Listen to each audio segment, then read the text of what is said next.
మేము ఇప్పుడే breakfast complete చేసుకొని మా రూమ్ నుంచి పూజ మఠానికి స్టార్ట్ అయ్యాం. మనకి ఇక్కడ ఆటోస్ అవైలబుల్గా ఉంటాయి. రూమ్ నుంచి టెంపుల్కి ఒక 1 to 2 km డిస్టెన్స్ ఉంటుంది. 70 రూపీస్ అయితే ఛార్జ్ చేస్తారు. ఇఫ్ యూ సీ చుట్టూ అంతా విలేజ్ వాతావరణం చూడడానికైతే చాలా బాగుంది.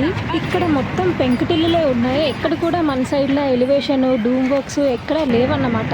స్టిల్ ఈ రోజుల్లో కూడా మట్టి ఇల్లుల్లో ఉంటున్నారు. మీలో ఎవరికైనా పితృదోషాలు కాలసర్ప దోషాలు ఉంటే ఇక్కడ పూజలు చేసి దోష నివారణ అయితే చేస్తారన్నమాట.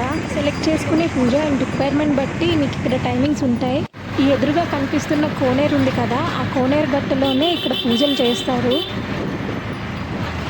అక్కడ మొత్తం ఓపెన్ ప్లేస్లా ఉంటుంది. అందరికీ లైన్గా కూర్చోబెట్టి ఒకేసారి పూజలు చేపిస్తారు. అలా కాకుండా కొంతమందిని ఇక్కడ ఇలా మఠంకి పిలిపించి పూజ చేపిస్తారు.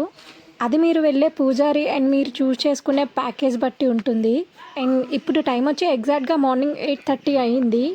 మాకు పూజ 9 o'clockకి స్టార్ట్ చేస్తామన్నారు. ఒక హాఫ్ అన్ అవర్ ముందుగానే రమ్మన్నారు. పూజకు ముందు మనం శుద్ధి చేసుకోవాల్సి ఉంటుంది. ఆల్రెడీ రూమ్లో మనం ఫ్రెష్ అప్ అయి వస్తాం కాబట్టి మళ్ళీ స్నానం చేయాల్సిన అవసరం లేదు. ముందు చూసాం కదా, ఆ కొలను దగ్గరికి వెళ్ళి తలపైన నీళ్ళు చల్లుకుంటే చాలు. ఇక్కడ కూడా ఇంకా పూజలు స్టార్ట్ అయినట్లేవు. ఇప్పుడిప్పుడే ఇంకా జనాలు వస్తున్నారు. మీరు చూడొచ్చు మొత్తం కొంచెం ఖాళీగా ఉంది. నేను ముందు వీడియోలో చెప్పినట్టు అబ్బాయిలు ఎవరికి కూడా ఇక్కడ jeans and t shirts not allowed. పంచ అండ్ కండువ మాత్రమే కట్టుకోవాలి. పూజ చేసిన వాళ్ళే కాదు, నార్మల్గా టెంపుల్కి వెళ్ళినా సరే మీరు ఇదే రూల్ పాటించాలి. నేను ముందుగా చెప్పినట్టు పూజకు కావాల్సిన సామాగ్రి అంతా వాళ్ళే మనకి ప్రొవైడ్ చేస్తారు. బట్ మన సంతృప్తి కోసం మనం ఇంటి నుంచి ఒక 3 కొబ్బరికాయలు అయితే తీసుకురావచ్చు. మీరు ఏదైనా పర్సన్ త్రూగా ప్రీ బుకింగ్ చేసుకుంటున్నట్టయితే వాళ్ళని అడిగితే వాళ్ళే చెప్తారు మీకు ఇలా తీసుకురండి అని చెప్పి. సో చూసారు కదా, మేము వచ్చినప్పటికే అరేంజ్మెంట్స్ అంతా చేసున్నారనమాట. వెళ్ళి వాళ్ళు చెప్పినట్టు అలా ఫాలో అవ్వడమే. మేమైతే మార్నింగ్ 9కి ఎగ్జాక్ట్గా స్టార్ట్ చేస్తే మాకు పూజ కంప్లీట్ అయ్యేసరికి 3 o'clock అయింది. ఇక్కడ మనకి తెలుగు పంతులు దొరకడం చాలా కష్టం. మేము చాలామందితో కాంటాక్ట్ అయ్యి ఫైనల్లీ ఒక తెలుగు పంతులను అయితే పట్టుకున్నాము. నీట్గా అర్థమయ్యేలా చెప్తూ పూజ అంతా చాలా చక్కగా కంప్లీట్ చేశారు. మీలో ఎవరికైనా ఆయన డీటెయిల్స్ కావాలంటే నాకు కింద కామెంట్ చేయండి, నేను కాంటాక్ట్ డీటెయిల్స్ ఇస్తాను. వన్స్ మనం మన పూజ కంప్లీట్ చేసుకున్నాక లాస్ట్లో ఇలా సముద్ర స్నానానికి వెళ్ళాలి. మనకి ఇది పూజ మఠం నుంచి వాకబుల్ డిస్టెన్స్లోనే ఉంటుంది, ఒక 500 meters. అసలు గోకర్ణ అంటేనే బీచెస్. ఇక్కడ చాలా బీచెస్ ఉన్నాయి చుట్టుపక్కల. అండ్ వాటర్ రైడ్స్ కూడా చాలా ఎక్కువ ఉన్నాయి. వాటర్ గేమ్స్ ఎవరైనా ఇష్టపడే వాళ్ళకి ఇదైతే చాలా బెస్ట్ ప్లేస్. ఫ్రెండ్స్ అండ్ ఫ్యామిలీస్తో వచ్చి మంచిగా ఎంజాయ్ చేయొచ్చు. అండ్ మనకి గోకర్ణ నుంచి గోవా జస్ట్ ఒక 5 to 6 hours జర్నీ ఉంటుంది అంతే. హాఫ్ టైం ఎవరైనా గోకర్ణ వచ్చిన వాళ్ళు ఉంటే గోవా కూడా వెళ్ళి చూడండి.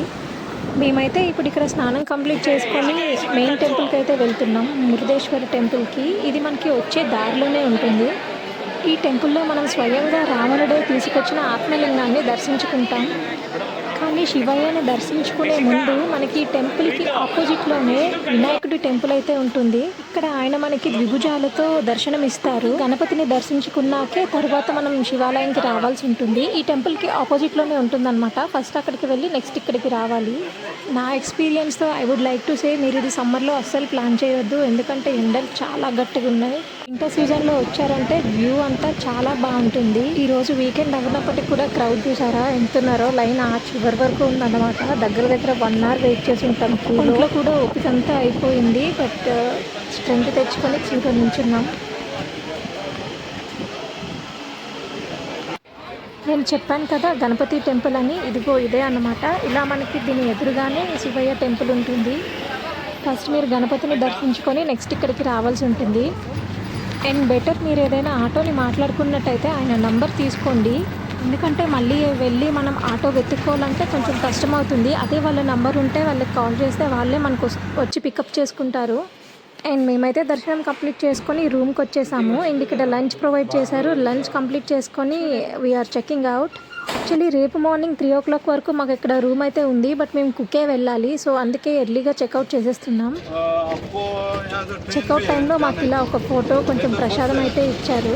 So this is for today blog. And next వీడియోలో మనం కుక్కే సుబ్రహ్మణ్య స్వామి దగ్గర కలుద్దాం. అండ్ మీలో ఎవరికైనా పూజ డీటెయిల్స్ ఆర్ కాంటాక్ట్ ఇన్ఫర్మేషన్ కావాలంటే నాకు కామెంట్ చేయండి. We'll share the details. And yes, this is for today vlog and I hope you like this video. And మీలో ఎవరికైనా ఈ వీడియో హెల్ప్ అయినట్టుంటే please do like, share and don't forget to subscribe.